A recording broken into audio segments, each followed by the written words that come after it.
Oui, on est loin du temps où les disparitions étaient affichées sur les cartons de lait. Désormais, il y aura beaucoup plus de visibilité pour les photos de certaines personnes disparues ou de victimes de meurtres non résolus sur des camions de transport. Alors évidemment, la diffusion de ces images sera beaucoup plus grande. Le meurtre de la mère de Stéphane Luce, assassiné en 1981, sera l'un des dossiers mis de l'avant, comme ce meurtre est toujours non résolu. Stéphane Luce est le président de Meurtres et disparitions irrésolues du Québec. Bonjour, Monsieur Luce. Bonjour, M. Wood. Alors, oui, il va y avoir très certainement, avec la photo de ces gens disparus ou impliqués dans des meurtres non résolus, beaucoup plus de diffusion, une diffusion beaucoup plus large. Effectivement, on va cibler des milliers d'automobilistes là, par jour, donc et puis ça va être jour après jour. Donc, c'est un plus là, pour la visibilité des victimes, oui. Vous êtes le président de Meurtres et disparitions irrésolues du Québec parce que vous avez été personnellement touché. On n'a jamais résolu, élucidé le meurtre de votre mère en 1981, il y a 37 ans déjà. Effectivement, non, l'enquête a été arrêtée en 1982, le 14 décembre 1982, et puis depuis ce temps-là, c'est stagnant, faute de preuves.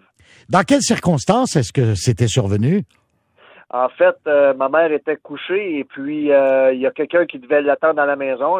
Disons que les policiers et la version policière et ma version diffèrent pour des raisons, mais je vais donner la mienne. Il y a quelqu'un qui est entré dans la maison et l'a battu à coups de bâton pendant son sommeil. Elle s'est protégée, elle s'est fait briser les doigts, elle s'est fait défigurer, elle s'est fait déraciner les dents, elle s'est fait défoncer la boîte crânienne à l'arrière après parce qu'elle a dû se tourner. Et puis, elle a baigné dans son sang pendant 12 heures avant qu'on la trouve. Et puis, elle est décédée 3 jours plus tard. À quel endroit ça s'était produit? Ça s'est produit à notre résidence à Longueuil. Et là, évidemment, il y avait eu une enquête très serrée qui a été menée. Mais vous dites 1982, on a tout abandonné après 1 an seulement. Oui, pour des raisons administratives. C'était comme ça que ça fonctionnait quand même dans ce temps-là. Quand ça stagnait plus de 6 mois, ben les dossiers étaient mis de côté, puis finalement, ben ils ont pris la poussière avec les années, là. Parce que le truc pour garder actif, c'est au moins de téléphoner les enquêteurs aux 6 mois, puis essayer d'avoir un petit suivi, là. Ça garde le dossier prêt, là. Est-ce que c'était une entrée par effraction, là, comme quelqu'un qui avait choisi au hasard sa résidence? Avez-vous une idée de qui pourrait être considéré suspect? Ça c'est le centre de notre différence de point de vue entre la police et moi.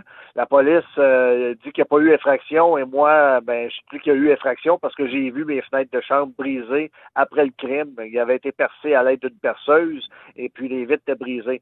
Mais la version policière aujourd'hui, avec les notes qu'ils ont, ça concorde pas avec moi. Donc, selon les policiers, non, il n'y a pas eu effraction, mais selon moi, oui. Oui, c'est comme... En tout cas, ce que vous décrivez comme une invasion de domicile, là. Oh oui, à toute fait pratique, mais c'est un crime haineux. C'est quelqu'un qui devait être amoureux de ma mère ou le suspect actuellement, ça se trouve être son ancien copain. Il se serait laissé comme 3 semaines avant son meurtre. Mais la façon que ça s'est passé, dans le fond, pas de la dévisager, de la défigurer plutôt. Les gens, même les policiers vont dire ouais, ça c'était vraiment haineux, c'est quelqu'un qui était fâché après elle et qui a voulu vraiment la briser, là. Vous aviez quel âge, Monsieur Luce, à ce moment-là? J'étais âgé de 13 ans. J'avais 13 ans, puis j'avais une sœur handicapée intellectuelle de 11 ans. Donc, l'assassin, là, a fait... il s'est pas soucié de ses enfants. Puis c'est ce que je trouve le plus difficile aujourd'hui à l'âge adulte de me dire, bon Dieu, il y a quelqu'un qui est venu chez nous puis qui a tué une mère de 2 enfants sans histoire. Parce que c'est une femme d'affaires, ma mère. C'était une adjointe administrative.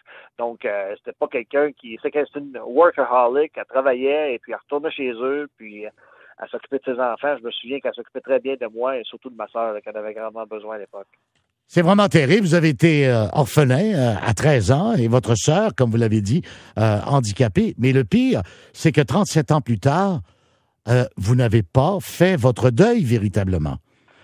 Non, c'est difficile de faire le deuil. Il faut dire que moi, je suis en communication avec la police de Longueuil quand même assez régulièrement, mais faute de temps, d'après ce que je peux comprendre, c'est que on c'est toujours repoussé. Bon, ben rappelez-nous dans 3 mois, puis là, je vais rappeler 3 mois plus tard, puis ben rappelez-nous dans 3 mois encore, j'ai pas eu le temps de travailler dessus parce qu'il est arrivé autre chose entre-temps. Donc, il n'y a pas d'équipe de cold case en tant que tel à Longueuil. Là, il y en a qui s'en occupent, mais je pense qu'ils s'en occupent plus à temps perdu. Tu sais, je suis vraiment content d'entendre parler, moi, de l'équipe de cold case de la SQ qui va grandir et puis qui mettent beaucoup de ressources là-dessus, mais c'est bon pour toutes les victimes qui ont été soit disparues ou assassinées dans les régions où est-ce que la SQ dessert, mais pour ceux qui habitent Longueuil, Québec, Laval, Montréal, dans le fond, cette équipe de cold case-là en rapport à eux. Puis c'est une des choses que Meurtres et disparitions irrésolues du Québec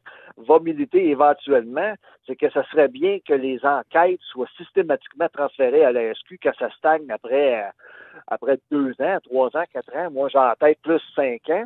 Ou qu'ils fassent une enquête conjointe au moment où est-ce que le meurtre arrive, et puis si la municipalité n'est pas capable de résoudre le cas, la SQ peut prendre la relève.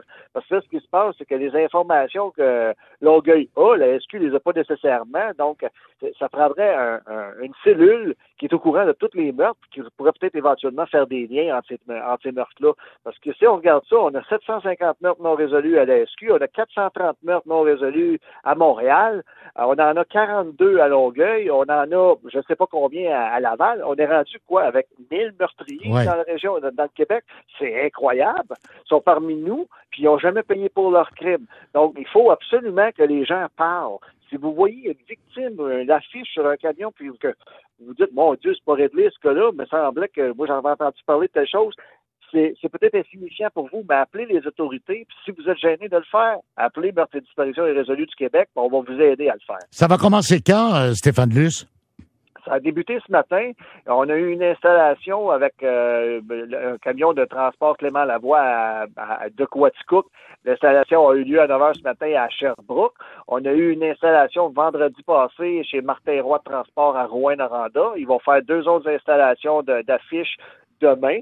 Et puis, il y a Procam International de Laval qui, eux, vont faire l'installation de 2 autres affiches demain. Fait que pour un total de 6 pour débuter, parce que nos fonds, ils nous permettent juste d'en envoyer 6 sur les camions pour le moment. Donc, ça nous prend des fonds pour continuer, mais j'ai pas d'espoir que ça va rentrer éventuellement. Je l'espère pour vous et pour les parents ou les proches des autres également victimes qui apparaîtront sur les camions. Stéphane Luce, merci. Mais merci à vous, M. Wood, c'est très apprécié. Et bonne chance. Président de Meurtres et disparitions.